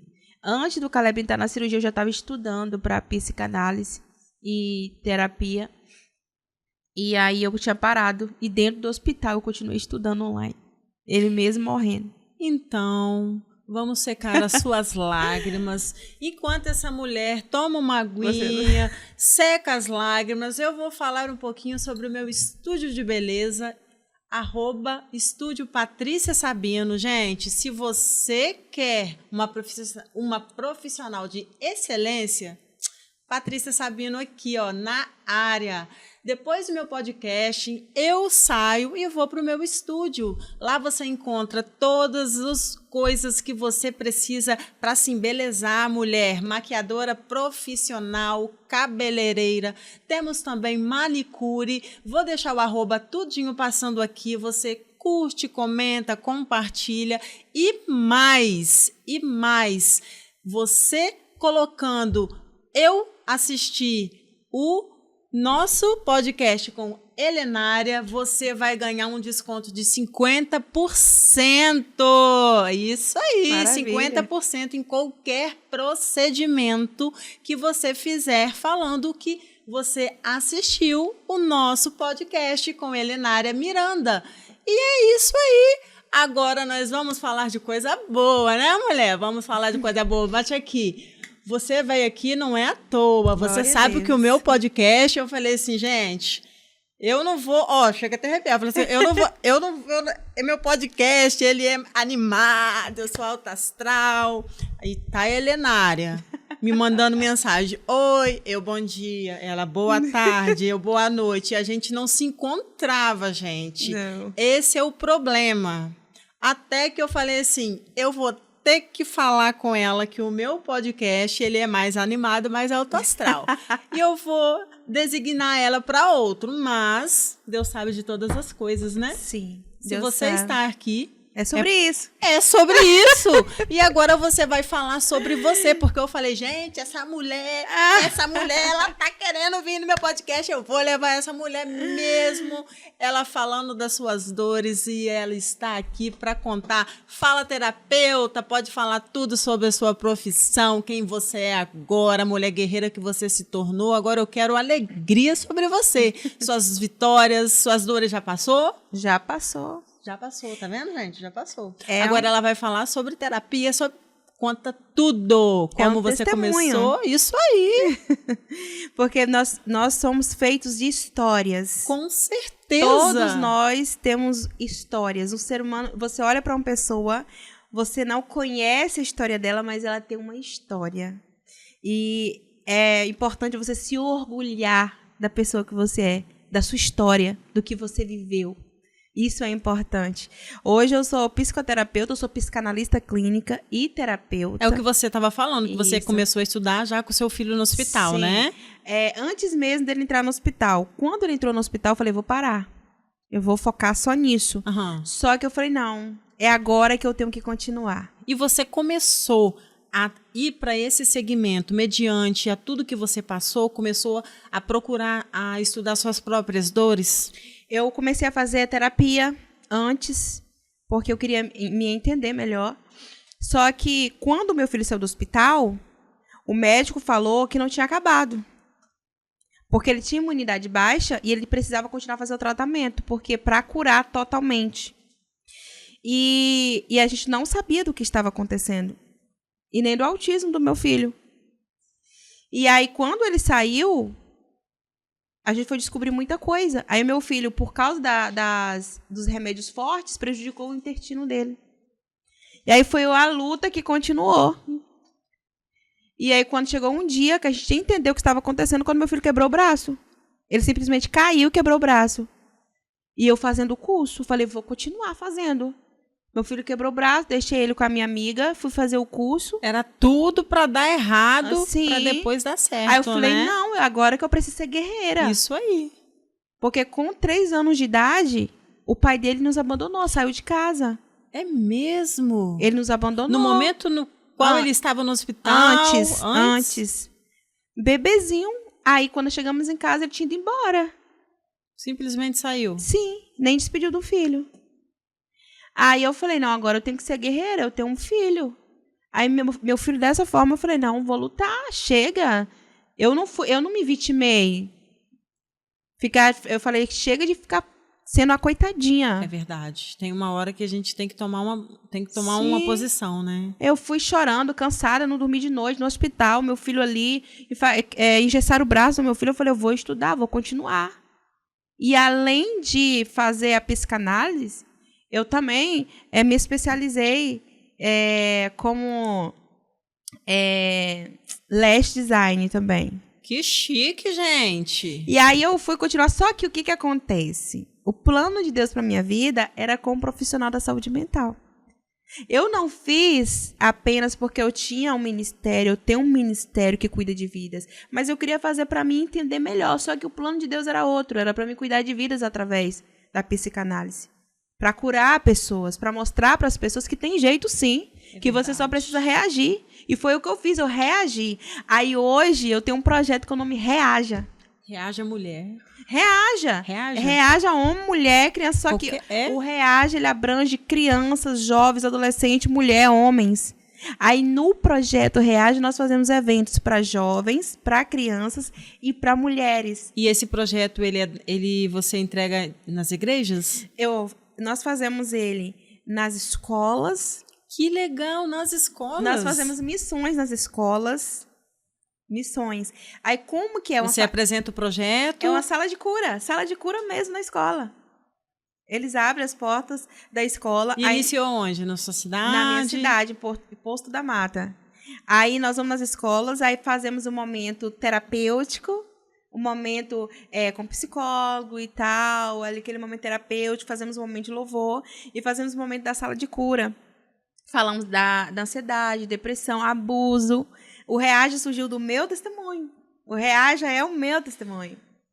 Eu abri o projeto Reaja, que hoje está se tornando uma ONG. Que é isso? Parabéns, Pra eu não glória de sabia Deus. disso. Essa daí eu não sabia. Aí já está tudo. Vai se tornar uma ONG. Sim, já está tudo preparado já na justiça, os papéis tudo já certinho, estão já em está correndo. andamento. Aí vai se tornar uma ONG, onde que nós vamos cuidar de várias pessoas ali. Vai ter muita coisa, muita coisa. Então, nós já fazemos a ação social, certo? Não é só nas escolas, nós acompanhamos essas crianças, lutamos com elas que são depressivas. Nós também cuidamos também da área social, nós levamos cestas básicas para os pais e de vice-versa. E outras coisas. A gente faz eventos. O Projeto Reaja faz conferência, onde todo mundo pode ir. Aí agora, dia 31 de maio, nós vamos ter mais um evento do Reaja Príncipes e Princesas. Eu vi nos seus stories. Isso, aí lá nós fazemos aquele momento, corpo, alma e espírito. É mesmo? Aí nós levamos uma pessoa para falar da autoestima, outra sobre superação. Eu entro com a parte espiritual. E quem são as outras pessoas? Todo mundo é da área da igreja? Nem são pessoas todos. da igreja ou são... Quem pode ser quem vai fazer a palestra pode ser pessoas de outras áreas específicas? Sim, pode ser. Sendo uma pessoa profissional ou uma pessoa que já tem uma superação. Por exemplo, no meu projeto, nós não falamos de religião. Eu falo de Jesus. Que bacana. Não tem placa de igreja. Não tem denominação. Não tem denominação. Eu falo de Jesus. Então, todas as pessoas são bem-vindas. O projeto surgiu do meu testemunho. Então, eu falei, eu vou reagir. Eu reagi. Aí, aquela história de dor que ficou para trás, hoje é meu testemunho, a minha história de superação. Aí, hoje a Helenária é curada. Helenária transformada. Hoje eu cuido de vidas, eu mostro para as pessoas que têm saída, que tem jeito. E que a tua história é simplesmente algo para te alavancar, para te levar para cima.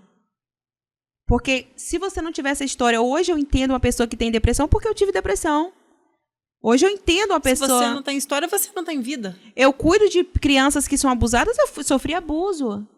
Eu cuido de mulheres que sofrem nas mãos de pessoas narcisistas porque eu sofri relacionamento abusivo. Então, tudo que eu vivi tinha um propósito. É aqui que eu quero chegar. Tudo que acontece na nossa vida tem um propósito. Então, mas eu decidi levantar. Eu decidi sair dessa zona de depressão. Eu decidi me curar. Saiu da zona de conforto, né? Sim. Eu deixei aquela vida de menina coitadinha, abandonada, rejeitada, para uma mulher que queria superar tudo. Sozinha e ainda, com seu filho ainda, né? Sim, aí quando nós descobrimos que o meu filho é autista, eu falei, você consegue, Lenária. Você consegue, você vai tirar de letra. Não é fácil. Ele conversa? Meu filho, ele era não verbal, ele não falava. Ele começou a falar com os 4 anos, quase indo para o hospital. Falar poucas frases. Ainda ele não fala frases completas, muitas frases completas. Ele é mais quieto, né? Ele fala, mas ele tem muita dificuldade em falar. E outra coisa que nós descobrimos é que ele tem vários tipos de... Como que eu posso dizer? Ele é uma criança que ainda nós não descobrimos todas as dificuldades dele. Está descobrindo aos poucos, né? Mas como toda criança autista, uma das piores dificuldades, além da ansiedade que o autista tem, não consegue se socializar direito. Então, ele não consegue fazer amigos. Porque o autismo, ele tem classificações, né? Sim. Ele não consegue fazer amigos, assim, sabe? Continuar uma amizade, ele começa... As crianças afastam dele, porque percebe que ele é um pouco... assim, ele não tem ainda a forma de conversar que as crianças de 6 anos têm, de brincar, não filtra certas coisas, mas ele é uma criança incrível, incrível, incrível. Só que, infelizmente, ainda tem esse preconceito. E que eu passo por isso, ele passa, e eu como mãe, eu não tenho como não sentir. E hoje você, como terapeuta, você também já tira de letra, né? É uma batalha todos os dias. Meu filho, ele tem crises, às vezes diárias. Crises ele tem. Aí, quando vem a crise, é difícil, porque ele sofre. Meu filho, ele tem crise do sorriso antes de dormir. Meu filho, ele tem crise... Ele sorri demais? Antes de dormir. É mesmo? O autista tem vários tipos de crises. O meu filho, ele tem algumas crises quando ele está num lugar muito cheio de gente, né? É fobia social, né? Isso, se ele estiver num lugar, tiver muita gente conversando, não tirar ele muito rápido, assim, ele vai entrar em crise. Então, tem crise que dói, ele grita, ele chora. Se ele não conseguir falar, expressar para você uma palavra direito e você rir dele, ele vai entrar em crise. Então, assim, nós estamos lidando ainda, né, com ele dessa forma. Mas, graças a Deus, estamos firmes aí. E como eu falei, nós conseguimos. É só você reagir. Sair dessa zona de, eu não posso, eu não consigo, você consegue sim. E nesse seu projeto Reaja nas escolas, houve alunos que se emocionaram, que contaram coisas sobre a sua vida, que deu depoimento? Sim. Aconteceu? Sim. Hoje eu recebo testemunhos, histórias de muitas pessoas, não só alunos da escola. Eu tenho vídeos que eu postei, eu tenho uma página do projeto. E lá eles mandam mensagens, né? Mães, eu tenho um jovem mesmo que ele passou um trauma muito grande. Ele foi tomar um banho na represa com um amigo e o amigo veio a falecer. Ai, meu Deus. Ele entrou em depressão profunda.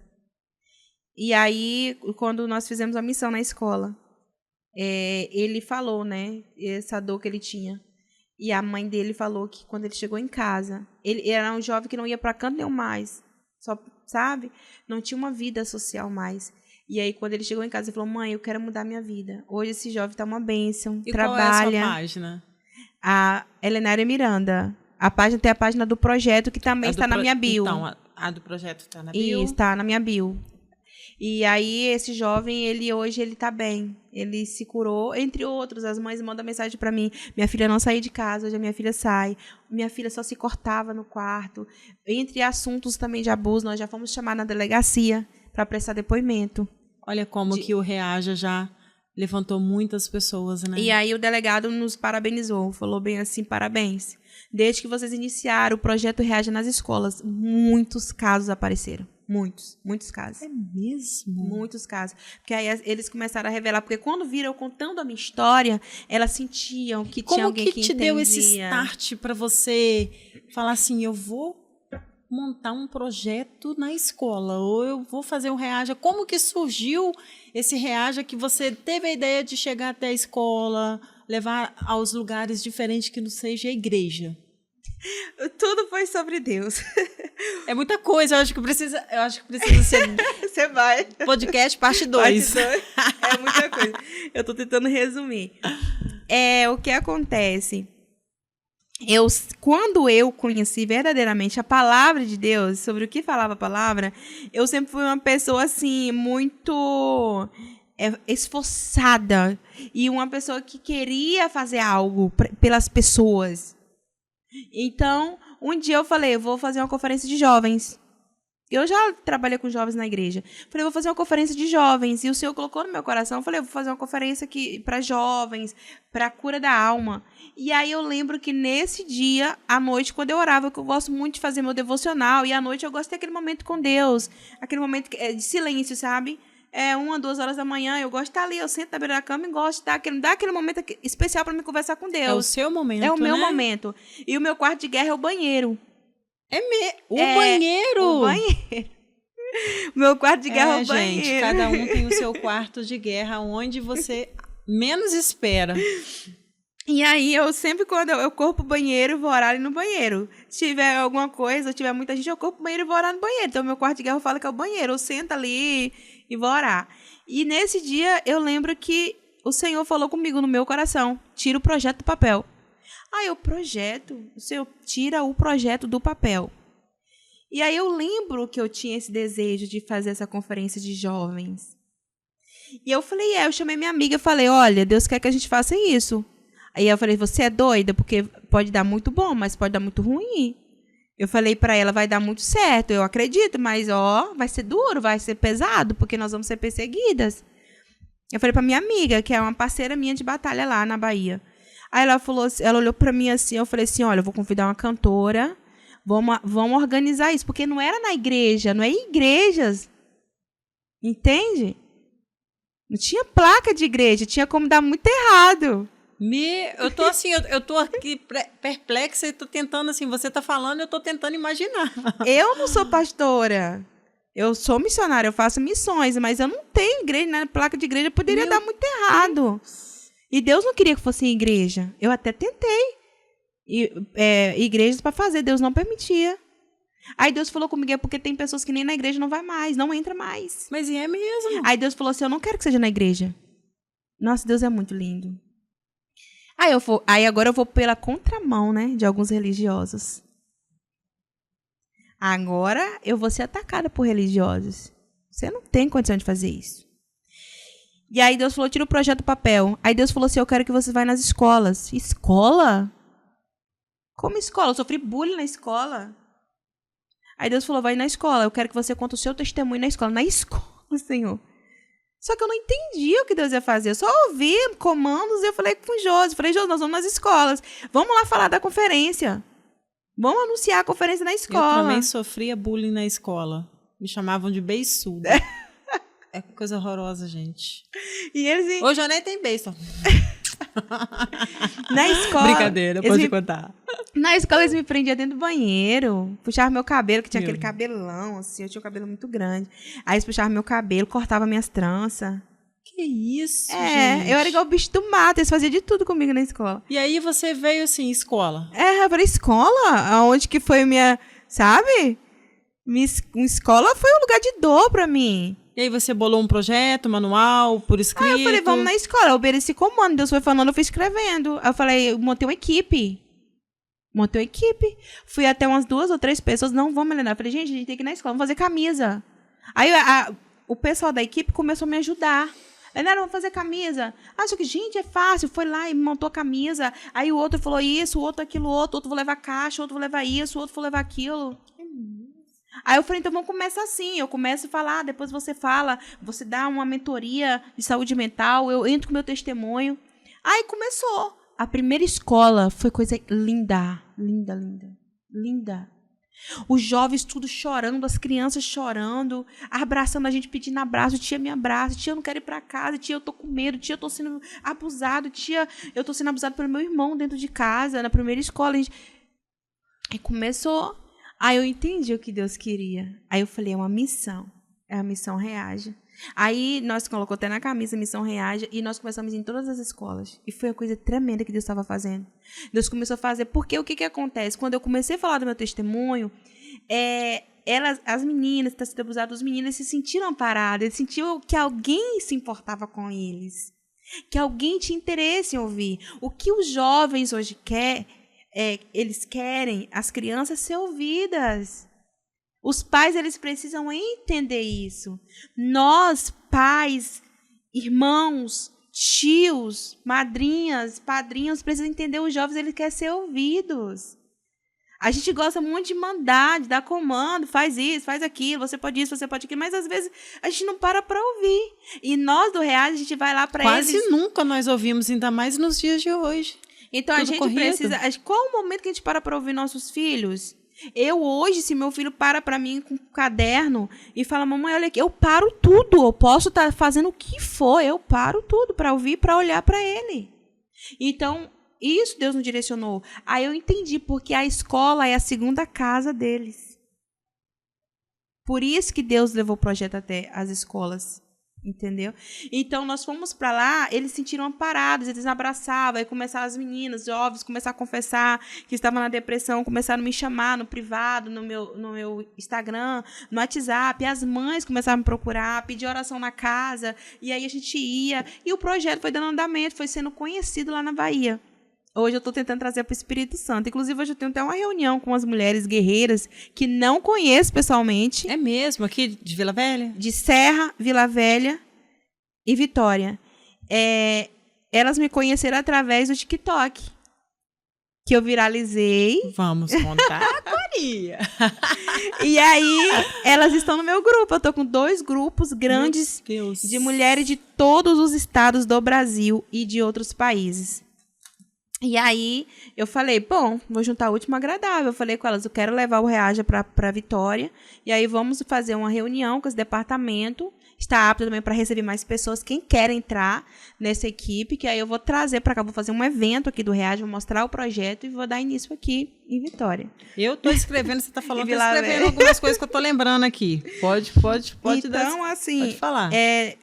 Através do Projeto Reaja, muitas vidas têm sido curadas. Para a glória de Deus, nós estamos cuidando de pessoas não só com o lado espiritual, mas também com o profissional. Na nossa equipe tem psicanalista, tem terapeutas, tem mentor, tem psicólogos, psiquiatras. Então, assim, a gente leva nas escolas, mas a gente fala.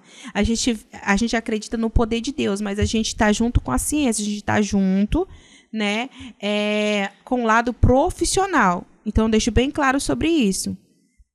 Então, nós levamos nas escolas, centro de recuperação, igrejas.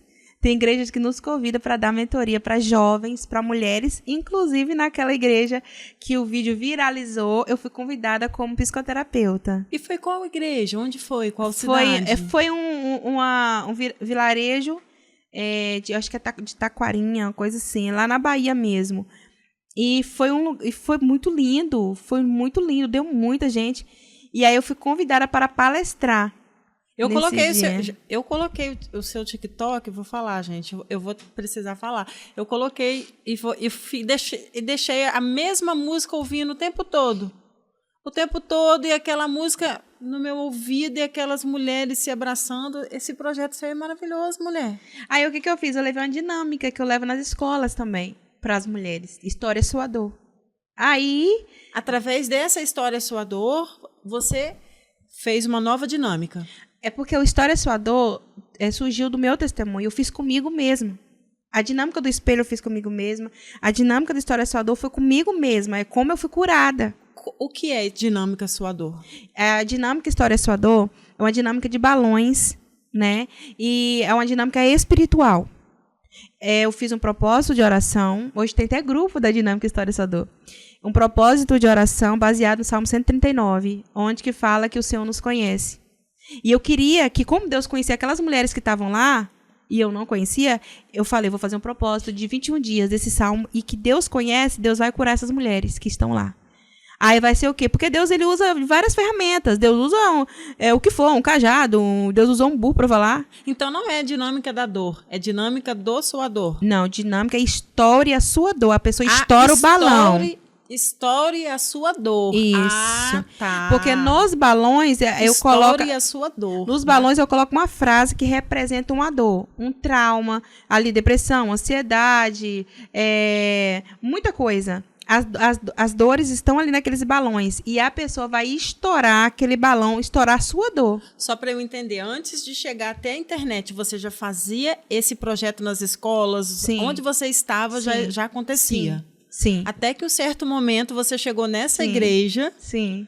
Aí viralizou. E viralizou. Eu postei um vídeo por acaso no TikTok. Você já tinha o TikTok, né? Já existia sua rede social e de repente, bum. Bom. Aí eu postei um vídeo para postar da dinâmica. E aí o vídeo viralizou. Quantas visualizações aproximada? Tem 500 mil de visualização. Tem 500 mil de visualização. Um dos vídeos. Todos os vídeos viralizaram. E aí um dos vídeos tem 500 mil. E aí milhões de mensagens chegando para mim. Milhões de mensagens. O povo. Aí eu tinha 3 mil e poucos seguidores no TikTok. Aí em 4 dias foi para 10 mil. Então você descobriu, a dinâmica é sua, é realmente. É minha. Não tinha outra no TikTok, nada, por isso. Tem várias dinâmicas lá, mas pós a minha.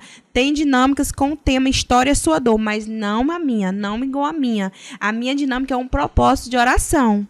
Tem várias dinâmicas, e eu deixo bem claro, isso é uma dinâmica espiritual. Aí eu coloquei ali no meu coração que todas aquelas dores ali tinham significado e que através que aquelas mulheres estourassem, ia sentir, e realmente aconteceu, foi muito real. Por isso que o vídeo viralizou. Aquilo ali foi real, aconteceu lá na hora. Eu tive dificuldade de parar a dinâmica. Porque as mulheres... Todo mundo queria estourar os balões. E elas, assim, jogaram para fora a dor. Tinha umas que choravam de gritar, assim, de gritar mesmo, porque realmente colocaram para fora. E eu vi o que estava acontecendo. Eu contei meu testemunho antes, eu ministrei uma mensagem sobre a mulher encurvada. Ninguém sabia como era, o que estava acontecendo, os balões lá, para que serviam, e de repente você ministrou e depois foi mostrar a dinâmica. Eu contei meu testemunho, resumido, E também contei da mulher encurvada, da palavra. E aí, após, eu fiz a dinâmica. E foi realmente aquilo que aconteceu. As mulheres... Foi coisa tremenda. Foi lindo, lindo, lindo, lindo. Hoje eu recebo testemunho de todas elas. Aqui tinha um luto, estourava o luto. Sim. E aí caiu uma palavra para ela abençoada. Aí teve uma lá que estourou a traição. E no vídeo mostra. Aí as pessoas falaram, realmente traição dói. Aí as pessoas se identificaram. Só que o que eu não sabia é que muita gente doente de depressão e ansiedade... iria estourar. Principalmente dentro da igreja. Não, na rede social, mandando mensagem pra mim. Eu tô assim, eu tô assim, eu tô assim, eu tô assim, eu tô assim. Foi mandando. Tô com depressão.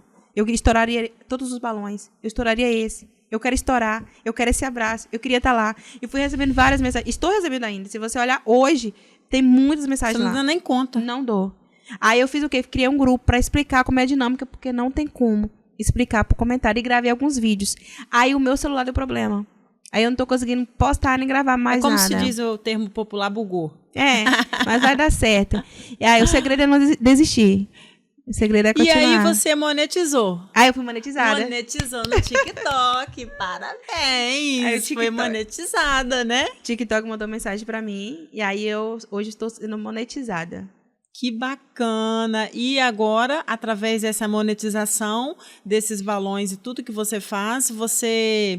se torna mais forte ainda, mais aguerrida ainda, para seguir em frente. Sim. Não é? E esse grupo, quem são as mulheres do grupo? São pessoas de lá? Você chamou, olha, gente, quem quer participar? Eu vou colocar vocês no grupo? Então. As mulheres do... Existe as mulheres do TikTok ou as pessoas do TikTok? Sim. Aí, como eu recebi muitas mensagens, eu não estava dando conta. Aí eu peguei e coloquei lá em um dos comentários. Me chame no privado. Porque as pessoas iam mandar o contato e eu ia salvar. Só que eu não dei conta. Aí o meu sobrinho começou a salvar os contatos. E aí chegava muitas mensagens, muitas. Aí ele começou a salvar, foi um grupo, 100 e poucos. Eu falei, para, é só um pouco mesmo. Deixa só para algumas pessoas que a gente não vai dar conta. Aí o povo começou a mandar mensagens. E aí o que eu fiz? Eu peguei e mandei um print. Falei, me chama nesse privado. Eu comecei a salvar. E tem 2 grupos... de 100 e pouco, quase 200, 2 grupos da Dinâmica História Sua Dor, que virou Dinâmica com Propósito. Mulheres de todos os estados e homens também do país, de todos, e fora do país. Tem gente lá da Dinamarca, da Angola, Estados Unidos, Portugal, no meu grupo. Eu ia te perguntar se tem homens também. Tem. Não tinha, no início era só mulheres, hoje tem homens. E muitos pastores, missionários, levitas, líderes, professores... e que já querem montar projeto como reage nas escolas em outros estados, Maranhão, Pará, que manda mensagem para mim. Estão fazendo a dinâmica em todos os estados. História Sua Dor. Gente, é muito linda a sua história. Tem muita coisa para contar. Muita coisa para contar mesmo. Tem mais alguma coisa que você queira contar, assim, a princípio que você não contou, além da sua dinâmica? Quer deixar alguma palavra, alguma coisinha assim? Eu quero deixar sobre conscientizar as pessoas a cuidarem da sua saúde mental. É o que eu falo aqui hoje. Porque isso ainda tem sido um tabu. A pessoa tem vergonha de falar que está depressivo, que está ansioso. Então, hoje, a palavra que eu deixaria é: se cuide. Procure um profissional da saúde mental. Depressão não é brincadeira, ansiedade não é brincadeira. Volte a sonhar que você consegue. Eu deixaria um conselho hoje: terapia é vida. Terapia é vida, né? Terapia é vida. Hoje eu falo, todo mundo precisa fazer terapia. Como assim, Helenária? Todo mundo. Porque o mundo é ansioso. Depois da pandemia, eu vi o quanto que é importante conscientizar as pessoas a isso. Então, se é um conselho que eu posso deixar, façam terapia. Procure um profissional da saúde mental, um profissional de confiança. E lembre que tem jeito para tudo, só não tem jeito para a morte. E agora eu vou te mostrar uma coisinha. Produção, por favor. Já que você faz lá, vamos ver o que eu tenho aqui para te propor, né? Olha só, o que aconteceu lá. Você faz a sua dinâmica, não é? Sim. Agora você vai me falar aqui quais dessas aqui, todas essas aqui, que você foi curada. O que aqui que você Vou colocar aqui no chão, gente. O que você, nessas palavras aqui, que você está curada hoje? Elianária Miranda se encontra curada, libertada. Quais são as palavras aqui que você se identifica? Deus me curou. Deus me curou da depressão. Te curou da depressão? Deus me curou da depressão. Deus me curou da ansiedade. Olha, gente. Foi uma pessoa muito, muito ansiosa, me cortava, tá?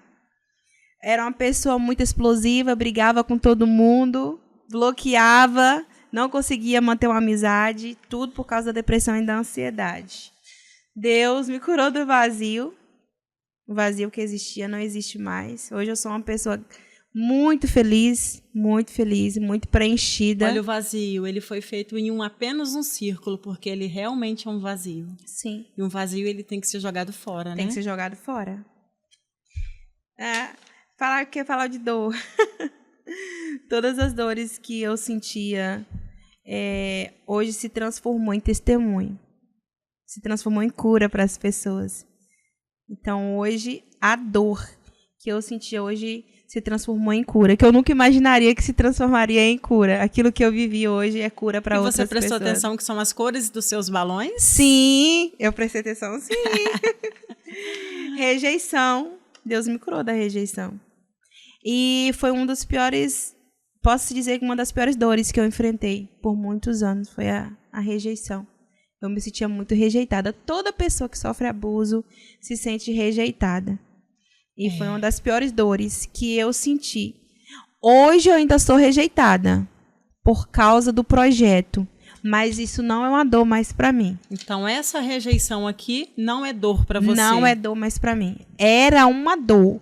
Hoje a rejeição vem de pessoas que não sabem amar, que não sabem cuidar, que vem pela inveja. E não é uma dor mais para mim.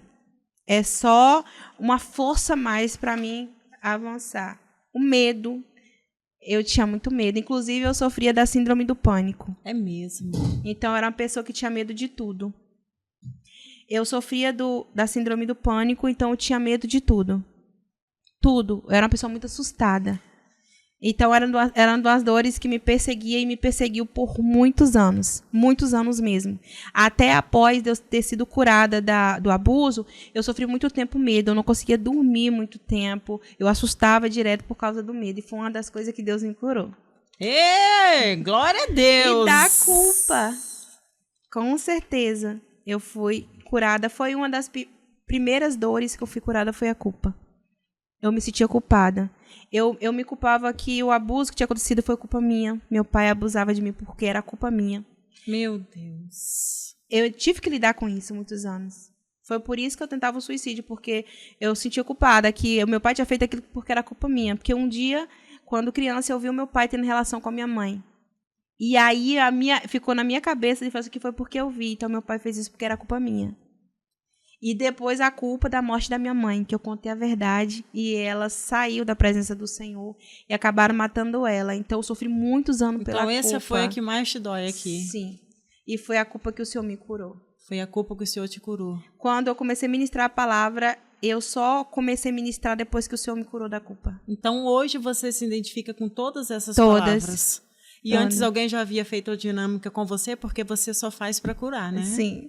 A dinâmica saiu justamente do meu testemunho. Do seu testemunho, mas alguém já te mostrou? Você já estourou o seu próprio balão? Já. Já se estourou? Já. Então hoje você vai rasgar todas essas culpas, vai jogar no produtor, vai jogar pro alto, pode fazer o que você quiser. Não, no produtor não pode jogar. No produtor não pode jogar, não. Pode poder aqui, joga fora tudo aquilo que você não quer mais pra cima. Fazer igual Lázaro. Isso fazer aí. Assim, manda pra lá, não isso manda aí, pra cá não, joga tudo fora. Pronto. Todas as mulheres que têm a sua dor, hoje você tá aí, ó. Sim. Rasgando todas as suas dores. Deus, ele é fiel. Deus, ele é muito fiel. Isso aqui deixa de ser importante quando você não dá mais importância e você entende que é muito além do que você pensou que seria. O seu cérebro tem coisas que ele prega peças em você. É por isso que é importante você procurar um profissional da saúde mental e você se autoconhecer. Na psicanálise, nós estudamos o subconsciente. Então, tem coisas que você não sabe, mas está na sua mente. Aqui, E hoje você vai fazer o quê? Pode jogar Joga aqui. tudo pro alto. É tudo dor que foi embora. Amém? Amém. Agora você vai olhar para sua destra, que tem uma coisinha para você aí. Aqui? É.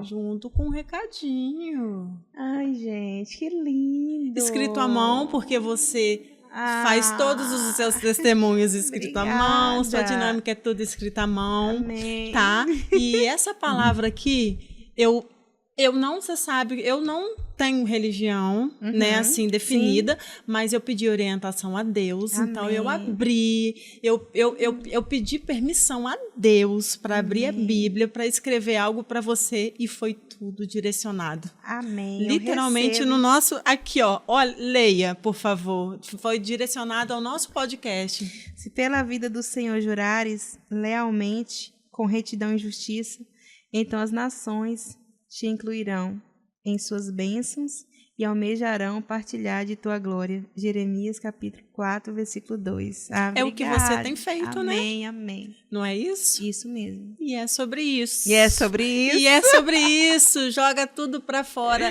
Gente, tem mais alguma coisa que você queira falar? Nós vamos finalizar o nosso podcast. Estou muito feliz por você ter aceitado o convite de estar aqui, de ter jogado tudo pro alto. A dinâmica é sua. Gente, isso é dela, tá? Isso aqui eu fiz com muito carinho pra ela, mas a bênção é dela. Amém, tá bom? Guerreira, Deus te ama muito. Amém. Você é muito abençoada. Eu te conheci dentro de uma igreja. E de lá nós estamos aqui. Então, gente, o podcast é sobre isso. Finaliza aqui. Se você quiser saber mais sobre Helenara Miranda, você vai encontrar nas redes sociais, que nós vamos deixar aqui, o arroba dela. Tudo direitinho, essa mulher é uma bênção. E é sobre isso, com Patrícia Sabino, no podcast. Logo vai sair o nosso videozinho. Beijo, muito obrigada. Muito obrigada, viu? Tá bom? Deus abençoe Amém. vocês. Deus abençoe vocês todos. Todos nós. Muito obrigada.